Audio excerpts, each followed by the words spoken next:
Okay, so I'm going to show you some simple techniques to get you ready for your first class. One of the most important things that you're going to see for people doing on and off the mats, make you fit in right away, is how to bow. So whenever we go onto the mats, whenever we leave the mats, before and at the end of class, before we may work with a partner, we do a bow, very traditional Asian style bow. So feet together, hands together, and just a slight bow at the hips, right? So you don't have to go too low, but a little bit of a bow. Just a sign of respect for everybody. It's mutually shared amongst everyone. Now, when we get to class, I'm going to go into some very simple mechanics, some body movement positions that are going to happen in class. We want to make sure you get a little bit of a jump start so you feel a little more comfortable going in. And one of them is called a butt scoot. So we're going to start with the really, really easy one. Kids do it all the time when they're little. I'm going to put my hand on the floor, my knee is on the floor, my knee is up. I'm just going to pull myself forward with my feet and push with my hand.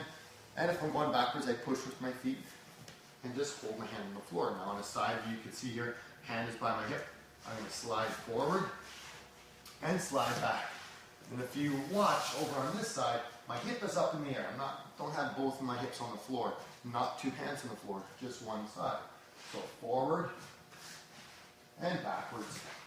Now you'll see this butt scoot is done a lot. It's really important because it gets us used to moving our hips. Now we can also do this butt scoot on our elbow. Now a little unusual to do it forward, but it's a great practice for body mechanics. Going backwards is very, very practical. So you might have to push yourself if your leg is hurt or something is falling on top of you, or maybe even someone's holding you down. You have your elbow on the floor, you push, put your hand on the floor, now you can push a little bit more. So butt scooting off your elbow, butt scooting off your hand. Super, super important. Easy, can go all sorts of little different ways. Easy to practice at home, right? So try not to grind into the floor. Lift your hips up a little bit when you're moving. You get a nice fluid motion. And what's going to help that is how we stand up. So it's called a safety stand up. I have my feet in front. I have one hand is going to go by my hip. Other hand is in front of my knee. So I kind of lean forward a little bit. And when I lean forward, my hip comes off the floor. And this is good. I want to take this leg and move it back. So I lean forward. I lift my hip up. I bring my butt up in the air and I put my foot behind my hand. Super important. And then I stand up. Now, why that's important, I put my foot behind my hand, is if I have my hand by my hip, hand in front of my knee, and I stand up with in front, I'm going to take this hand out of the way and knock myself over. So those that start to go fast, you'll see this kind of motion and just knock yourself down. So nice and slow, hand on the floor, hand by your hip, hips up, stand nice and wide, and then stand up. Almost like you're surfing, you've got a good base, hard to knock somebody over here. If you have a little bit of challenge off the bat, it's might need a little bit of flexibility, maybe just not used to moving this way, is when you put your hand on the floor, instead of standing, put your knee down instead. Now it's easy to move my hand up. I can bring my other foot in, even put on my hand on my knee if I need to, and stand up. So you've seen this probably on little toddlers or older people. They kind of move the same way. Little toddlers, when they go to stand, will put their hands down, and they do this kind of thing. If you watch your dad or some older people that have hurt their backs, they kind of stand up a very similar way as well. Now, once you get the hang of it, you might be going one knee in, foot in, stand up a little bit faster. Right? You can see that, gain that little hop, and that's going to be great. The next part is no more two hands on the floor, one hand on the floor. And wherever this hand is where I want to look. So my hand is up, I look at my hand, up with my leg, and hop back. I can even go a little bit faster, just bouncing off my left foot here, and jumping up. I'm sure you can see, once I get this going on, well, now we can get some kicks, some range of motion, a little bit of fluidity with this leg. So this is a nice little exercise to practice, right? To start moving your hips. So I'm facing this way, my hand is up, hand is by my hip, I'm on my side, in and out, in and out. You get a little bit of a work for your hip and get you used to that balance and range of motion. So super, super important move to do. Next is a bridge. So I'm going to turn around so I can face you this way. My shoulders are on the floor, my head is on the floor, my feet are shoulder width apart, and my heels are up. And I'll show you the heels in a second. What I want you to do is bridge, lift your hips up, and lift the shoulder off the floor. So down one side, down the other side. Bridge, bridge. My hips are up as high as I can. Now if you don't have this nice arch, don't worry about it. I'm pretty straight. I'm like a ramp, and that's fine. What's important is I'm not going straight up. I'm going at an angle to the side, right this way. Keep your hands in and shoulders up in the air. Now from the side, you can see my feet, I pull them in as much as I can until I'm comfortable. I don't need to grab my foot and do this. Wherever my feet go, that's where they're going to go. My heels stay off the floor. Bridge, bridge, bridge. Now, to build off of this bridge, we're going to do a super important movement, and it's kind of like that butt scoot off the elbow. Instead of pushing off the elbow, we're going to push off the shoulder, and it's called a shrimp. So, my feet are shoulder width apart, just like the bridge. Heels are in, just like the bridge. I'm going to bridge, just like the bridge. On that shoulder, I'm going to keep my feet and my shoulder on the floor, and I turn. When I turn, I want to turn my butt out towards that wall. So I'm not worried about going and pushing. If I try to push with my feet are going to slide away. I'm going to lose them. I just want to turn onto my side. So I bridge, turn onto my side, and extend my legs. So now it's like I'm in a pike position. So from this angle, you can see bridge, turn, I'm on my side. Okay? And once more from this side.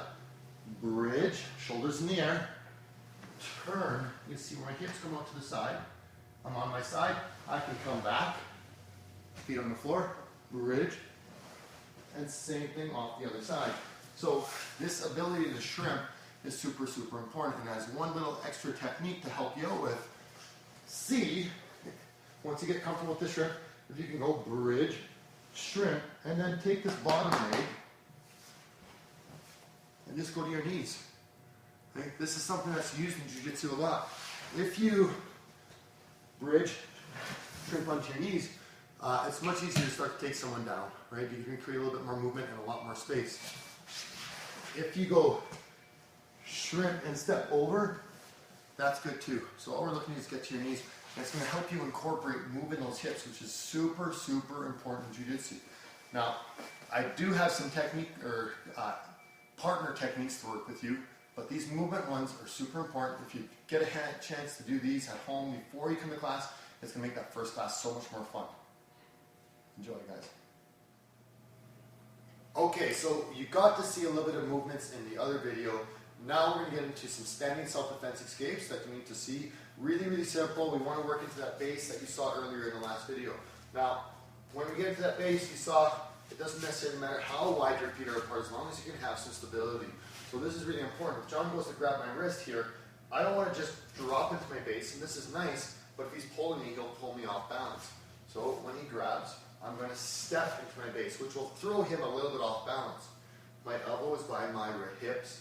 I grab my hands and I pull them up towards me. Now if you watch really close, when John's grabbing, you're going to see his fingers start to undo as I go. I can't pull downwards because I go into his hand, so I have to bring my hand up towards myself. So again, I'm standing here, John grabs, my right hand, left foot back. Base, clap, and escape. One more time. Now the nice thing, this is my favorite self-defense move, and the reason why is if John grabs with the other hand, the move doesn't change. I don't step back with the other foot, everything is the same. Step into my base, grab my hands, and pull up. So absolutely nothing changes on this one. So again, he grabs, step, and pull. Now if you get a little bit excited when John goes to grab, you can just pull your hand away easily. And if you watch the little kids, it's really hard to grab their wrist because they'll pull their hands away. So this is when your hand gets caught, facing back. Now if he has two hands, okay, same thing. I base, hand goes through the middle, and then up. Nothing changes at all. So again, grabs, right through the middle. If he has two hands, same thing. I want to base, not this way, just like before. Clap my hands, hands together. Again, and every time pull him a little bit off balance. So it doesn't matter about the wrist grab. One hand, opposite hand, 2 on 1, 2 on 2. Everything is the same. Base, grab, and pull back, right? So you make sure you have that momentum moving backwards a little bit. Give this a try, and it's going to help out to build all the other self-defense moves that we have. Good luck. Okay, so now we're going to get into some ground stuff. However I ended up on the ground, maybe John threw me, I tripped, I fell on my own, tripped on something else. I ended up on the ground. So I'm on my back. I need to keep my feet facing John. So I don't want my toes down. I don't want my feet on the floor. I want my feet up. If John walks into me, I'm going to keep that distance. Right here. My foot is connected with his leg, and my toe is slightly turned outwards. So right here. If he comes in, move back a little bit, please. If he comes in a little bit more aggressively, that push is going to start going into a little bit of a kick. So if I'm going to kick John, same thing. Kick on his knees. Okay, so I want to keep that connection. If John moves my foot off of his leg, he's going to try and step in, maybe to grab me, punch me, wrestle me, whatever it might be. So when he strips that foot off, I'm going to turn, push with one leg and pull the other leg. If he goes off the other side, same thing, I turn on my side, foot's on his thigh or on his hip. I'm going to push with my right leg and I pull with my left leg to get him away from me. Again, here, other side. Now, it doesn't necessarily have to be a kick. That kind of depends on John. The more aggressive he is with it, the more force I have to meet him with. So if he's nice and easy, I'll just replace my guard. So he's going to come in nice and soft and just walk around the side. There. So now you see the rotation a little bit. And again, we'll go a couple off to this side. Again, off to this side. So you can see this rotation. Now, if John keeps rotating, I have to keep my feet facing him. If he takes a little step back, so now I can't quite reach him, he starts to walk around, I'm going to follow him. If he switches direction, I'm going to follow with my feet. Hips are up, shoulders are up. Hips are up, shoulders up. And here's the trick to this one. It's a nice ab workout. So this is great to work on at home. But what we want to do is we want to be able to pass the ground underneath us with our elbows or our hands.